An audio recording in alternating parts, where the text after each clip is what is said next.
কিরে দোস্ত মাগুরে যাবো নিয়ে কি মাগুরে? দোস্ত মাগুরে যায় যে ঠেলা পাইছি আর মাগুরে যাই রে জীবনে। যাই তো কি করতে হবে, প্রথম যে একটা রুম ভাড়া করতে হবে, দিয়ে মনে করে 17-18 জন একটা রুম। তো দোস্ত সকালবেলা কাজ ধরতে হবে, তুই যে ঘুমাবো ঠিকভাবে, ঘুম আর হবে না। কে গল্প করছে, কে গাঁজা খাচ্ছে, এই লেখাটা ধরলে রাত 12টা পর্যন্ত ধরলে নীরব হবে।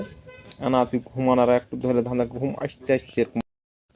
সেই সময় সেই সময় শালার একবার সিরিয়াল আকারে পাইতে শুরু করে দেবে।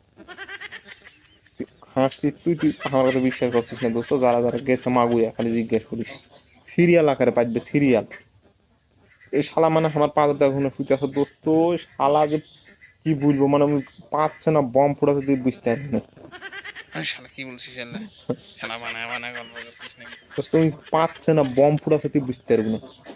মানে কি জানি, ওই যে কি বল, ঘুম ঘুম আসছে দোস্ত, সবাই নীরব, সকালবেলা কাজ ধরতে এলে।